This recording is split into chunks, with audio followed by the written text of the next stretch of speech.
नवम गुत्थी। भक्ति और ज्ञान में श्रेष्ठ कौन? अब दंभिकासुर ने अंतिम और सबसे कठिन गुत्थी पूछी। राजा, भक्ति और ज्ञान में कौन श्रेष्ठ है? विक्रमादित्य ने मुस्कुराते हुए कहा, भक्ति और ज्ञान दोनों ही ईश्वर तक पहुंचने के मार्ग हैं।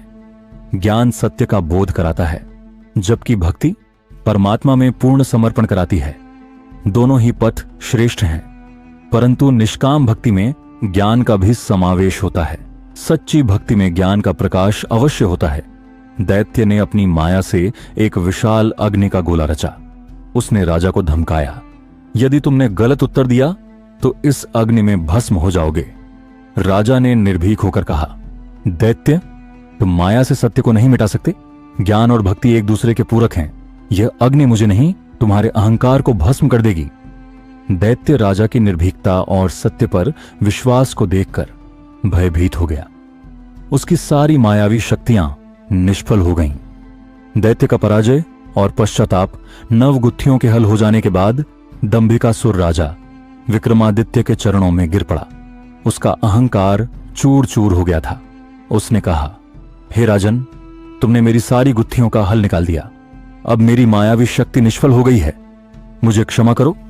राजा ने उसे उठाया और कहा, दैत्य, तुम्हारा अहंकार ही तुम्हारा शत्रु था।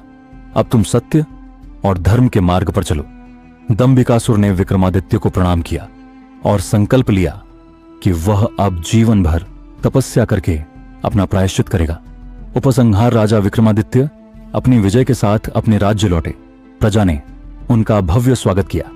उनकी नीति, धर्मपरायणता और विवेकशीलता ने एक महादैत्य को भी पराजित कर दिया था।